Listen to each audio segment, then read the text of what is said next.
What's up, everybody? Welcome back to another episode of Crime Center. So today we're going to be talking about a woman named Pamela Smart, 22 years old at the time. She was a media coordinator at a high school in Winnicott, New Hampshire. Excuse me if I butchered that name, but it's Winnicott, New Hampshire. She was married to Greg Smart. They were high school sweethearts. They stayed together through high school into adulthood and then got married.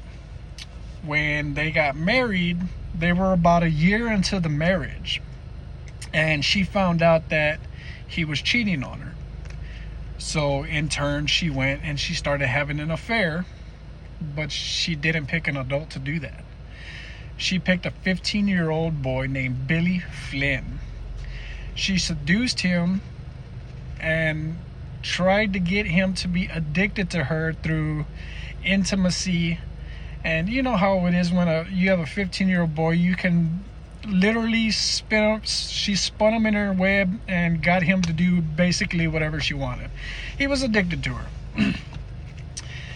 Later, she started planting ideas in his head constantly that they could be together forever if her husband was gone. He was in the way.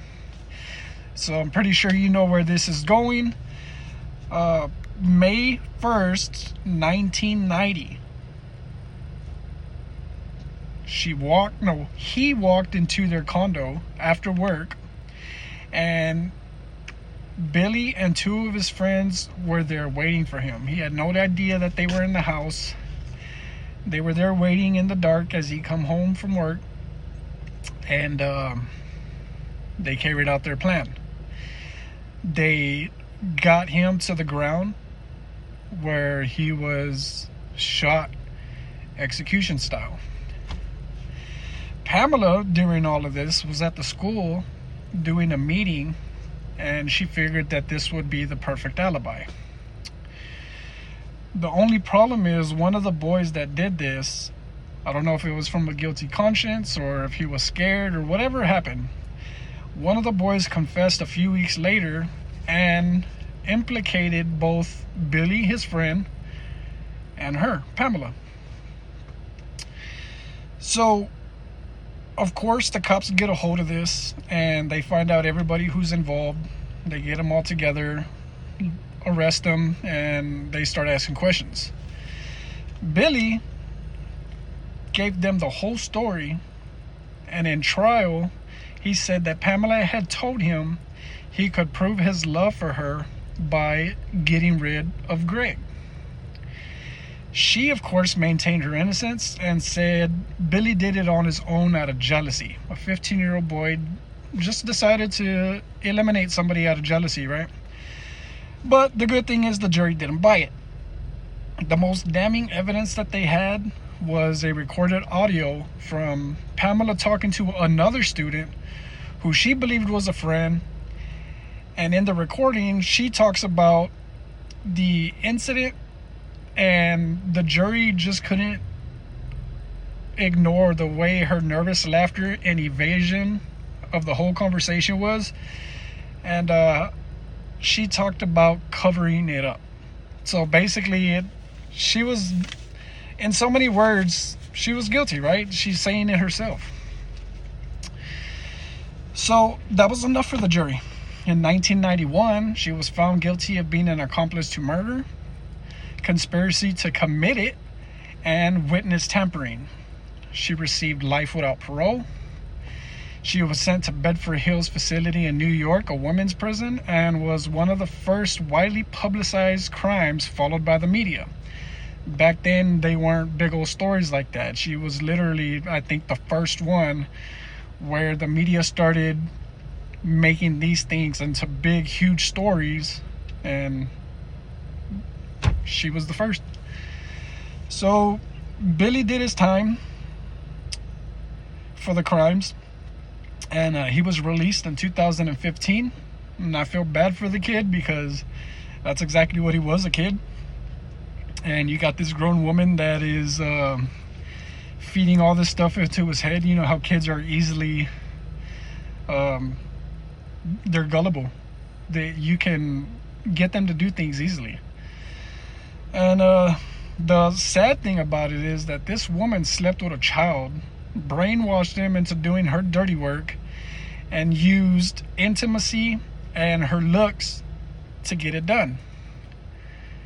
And she wasn't even charged for that, which she should have been. I mean, I guess in the long run it doesn't really matter because she's never going to get out. She's going to die in there where she belongs. And she deserves that. So I've been doing a lot of videos lately about these type of people. And usually they're getting little slaps on the wrist or whatever. In this story, she got nothing for that. But because of everything else that she did, I guess they wanted to charge her with the more serious crimes. Not saying that that's not serious, because it is, but when you look at the whole picture, they were going to be able to give her more time for her convincing them kids to go and do these crimes. And finally, they got what they deserved, and she deserved that. The sad part is that this kid also had to do as much time as he did, all the way up until 2015, because of an adult who took advantage of him. I wish that wouldn't have happened, but at least he was able to get out.